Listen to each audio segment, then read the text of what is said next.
Okay. Time to go to the bar.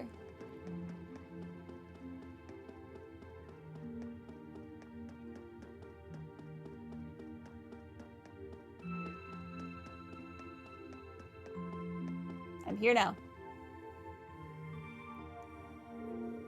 Well, looks like this is the place. Are we done looking around? After we meet with Captain Claire, we probably won't have any more time to look around tonight. I think we did everything. We did the hidden quest. That's all I really care about. And we got a book. Things were accomplished. All right, now to find Captain Claire. Oh, wow.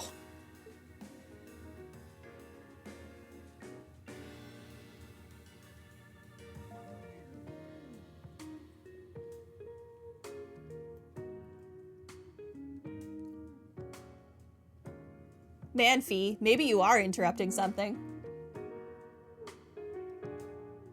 And her cocktail is empty. I guess it makes sense that she wouldn't come here in uniform. The charms of an older woman, eh? I think I'll manage. I don't know. You went to study with Emma and all you could think about was her chest, so I don't have very high faith in you. Sorry I kept you waiting. When did she refill her cocktail? Don't worry about it. Oh. Hi. Yeah, I kind of ran into her on the way here and told her she could come along. Hello, Grumpy. Welcome to stream. Woman wears a dress like that and she thinks it's a date. Yeah, she doesn't seem thrilled that Fee is here. That's not a problem, is it? Not at all. I assume you've been surveying the town while acting as Rean's bodyguard? Sounds like you've done your homework. The intelligence division has told me a little. Anyway, I think we might attract a little too much attention if we stay at the counter. What do you say we get a table for 3?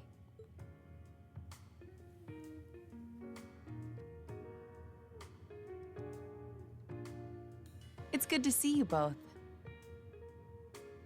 Weird that they called it a counter instead of just the bar.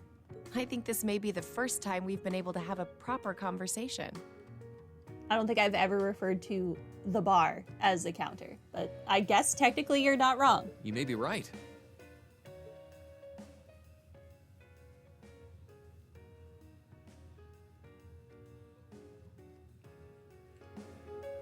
I was hoping I'd get the chance to sit down and talk with you too, actually. Oh? You sure you don't want me to go? That's not what I mean. I have a lot of questions, like about why Milliam transferred into our class, for example. But there's one really fundamental question that would go a long way toward answering a lot of the others. What exactly is it that you and Chancellor Osborne are trying to accomplish? Let's look at that standoff at the Provincial Army earlier this evening. What a question to lead with. It's hard for me to feel much sympathy for them after they drove armored cars right into the middle of the city. But maintaining order in the provinces is generally accepted to be the duty of the provincial armies. Yeah, I don't think you really do that by driving tanks through the streets, though. Maybe it's just me, but it seemed an awful lot like you were just trying to provoke them by belittling their authority. It did look like your people were picking a fight. Viewed without the proper context, I can see how it might look like that. But right now, the factional conflict in the Empire is nearly at its breaking point. Crossbell is buzzing with talk of independence, and Calvert is still weathering its immigration disputes. In such volatile times, there's a very real need to create a far more expansive network to help maintain public order. The only organizations that are up to the challenge are the Railway Military Police and the Intelligence Division. That may be the case. Still, your boss is the one making those conflicts worse. I can't deny that, Yeah, he is kind of scummy. but at the very least, the Chancellor is acting with a sense of integrity. He hasn't stooped so low as to give aid to terrorists, unlike some others I could name.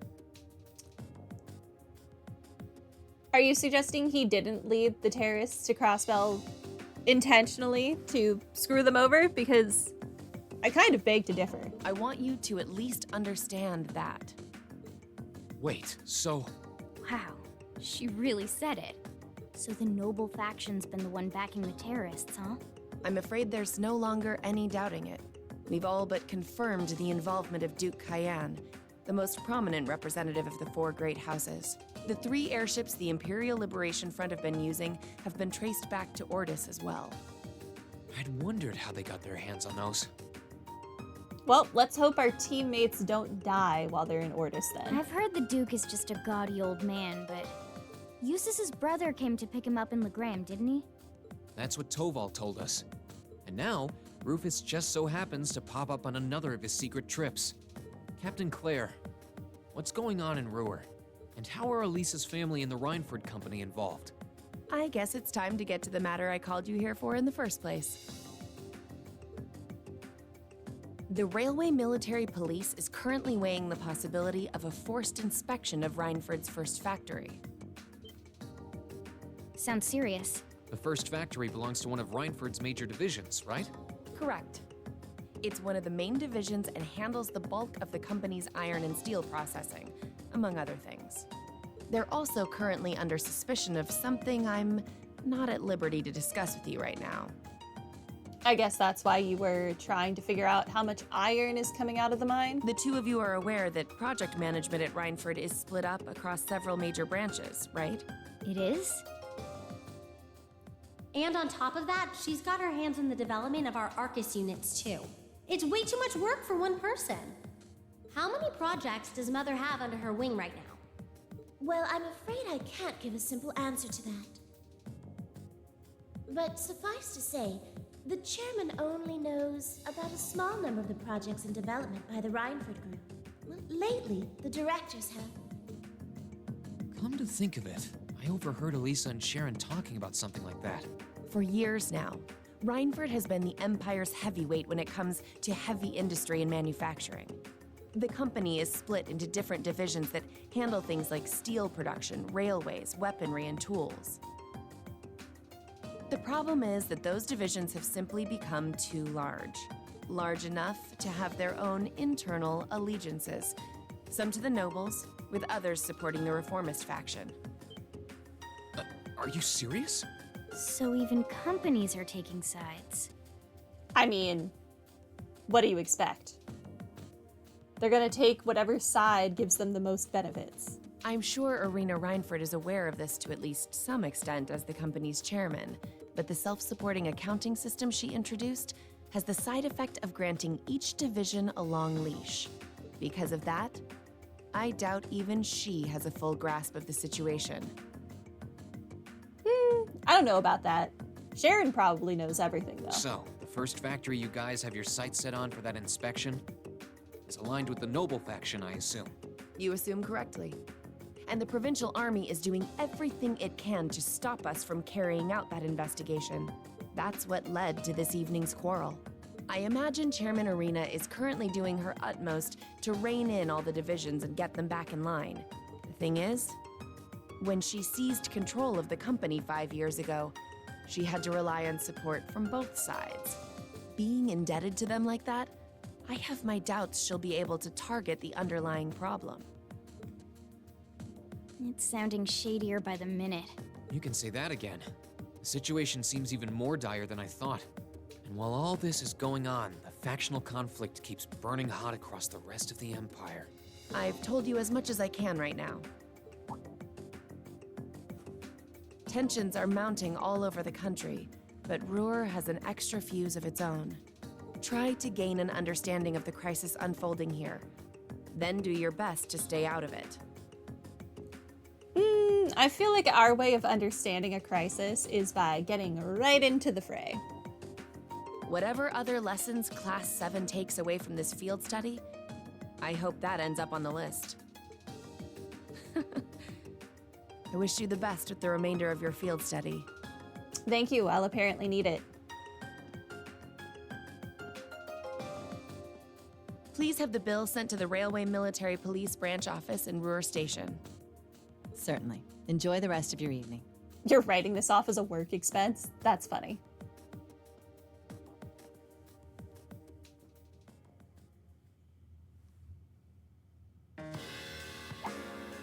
Wait! The bill! Looks like she just picked up our tab. She gave us some good intel, too. For free, even. I can't just go running after her now. What do you mean the tab? You two have glasses of water. Did you have to pay for that? Looks like we owe her one. So, you like the mature type, huh? She's sorta like Sarah. Except responsible and composed. You can say that again. Oh. Must be yours. Hello? Rean Schwarzer speak. How are you getting service down? Oh no, I guess they did say we would have service. It just wouldn't be as good as it could be. And it was in regards to the internet. Rean, what are you doing? I'm out on a date. Oh, it's just you, Elisa. Well, what do you mean it's just you? Is it true some girl invited you out for a night on the town? Maybe. Whoa, hold on. A late night date? I thought you only had eyes for me, Rean. I love Crow. Anyway, good job, kiddo. You better spill all the details later, huh? Crow. He'll do no such thing. Now, I'm sure there's nothing to worry about. Fee was with him too. Still, it was rash of you to go out on your own without at least consulting us.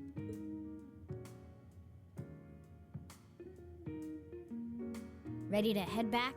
Yeah, I think that'd be for the best. Well, good luck with that, Rean. Keep up the good work. Thank you, Sarah. Meanwhile, north of Ruhr City. Man, we're still technically on day 1 of this 3-day field study. Definitely not leaving Ruhr today.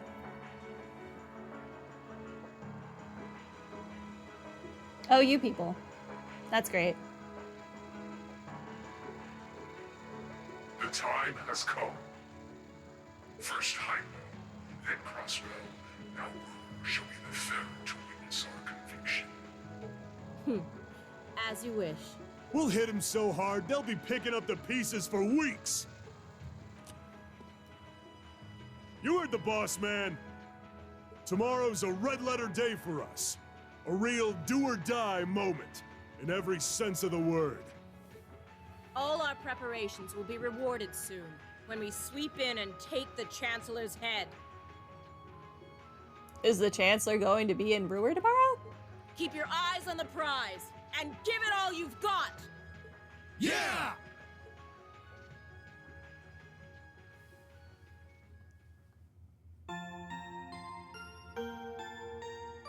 The peaceful sleepy time music is so out of place after that scene. Kind of jarring. September 26th. It's a Sunday.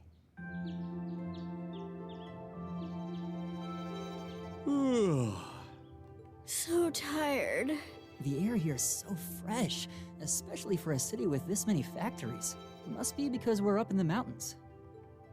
I'll say, compared to the capital, the air quality is pristine. Well, the capital does have a few 100,000 more people living there.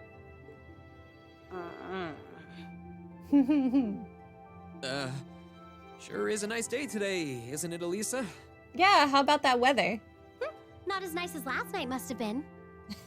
I told you, I'm sorry. I'm sorry I cheated on you with a more mature woman. Yeah, I'll bet you are. I cannot believe you! After all those things you said to me last night, you go rushing out to meet another girl! After you gave me head pats. Ooh, the skies might be clear, but I'm sensing a stormy forecast today. Well, all things considered, even if we assume Captain Claire is trustworthy, I'm not sure how wise it was to go out on your own. I know. In hindsight, I regret keeping it to myself. Still, it was pretty bold of Captain Claire to show up alone to meet Rean. Even dressed down, I wouldn't have thought she'd go out alone with the Provincial Army on patrol. I'm guessing she's more than strong enough to handle herself. Not sure what her weapon of choice is, though. I mean, we've all met Milliam. Milliam can handle herself just fine. Pretty sure Captain Claire can also handle herself just fine. I wish I could have seen her all dolled up, though. But she was a real knockout. Come on, that would put a spring in any man's step. I don't blame you for sneaking out alone. Oh! No! It's not like I knew she was going to show up wearing a cocktail dress. I swear! You seemed pretty taken by her when she showed up yesterday, though. He did say wow. He did, in fact, vocally say wow. And your eyes were glued to her right up until she left the scene. Oh, really? Yeah, he even wanted to pick up the tab. So while we were enjoying a quiet evening, you were out carousing with a beautiful woman, were you? You lucky son of I mean for shame, Rean! We are here representing the Academy on a field study! Ah, Machias. I swear, you guys are just making things up at this point. But thanks to the information I got from her, we have a pretty good idea what's going on here in Ruhr. And now that we know, we should be able to do something about it. What do you think, Elisa? Yeah, I'm in. So in short, the first factory did something to catch the eye of the railway military police, prompting an inspection. And all the while, the Provincial Army has been here blatantly trying to prevent them from doing that? Let's not forget that the first factory is run by none other than the Noble faction. I know that the divisional directors have been operating without much in the way of executive oversight for years now, but Mother always allowed it. She thought that encouraging competition among the divisions would yield more innovations. I never thought that'd lead to something like this. People are greedy. It be like that. Seems like the lesser of two evils. By the way, hearing about the first factory made me curious. Do the other divisions have their own political allegiances? Well, to give you a basic idea, this is a bit oversimplified, of course. Divisions are made up of many people, and they all have their own opinions. So the first factory, iron and steel, large machinery, goes to the Noble faction. The second factory, which is guns, tanks, and general armaments, is the Reformist faction. Third factory, orbital trains and airships, is neutral. Fourth development division, orbital communications, battle ordnance, is chairman controlled.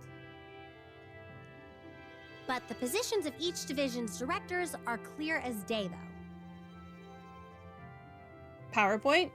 You know, good point. Where did she get these from? Is she just carrying around, like, flashcards to show everyone or something? The first and second factories in particular have had a pretty fierce rivalry going on between them for years. She just has Sharon come down from upstairs and set up a projector real quick. But even still, I wouldn't have expected the first factory to do something flagrant enough to prompt a military inspection. Neither would I. All right, we're gonna do whatever it takes to get to the bottom of this. I mean, we also didn't expect the Provincial Army to drive tanks through the street, so I think these people will stoop to anything. And when we tie this up all nice and neat for her, even my mother will have to admit she's grateful to us. Sounds like a plan. That's the spirit. Offhand, I'd say this falls under the scope of our field study too. Thanks, everyone. Sounds like we're in for a ride. Anyway, let's take a look at the field study tasks Sharon gave us for today.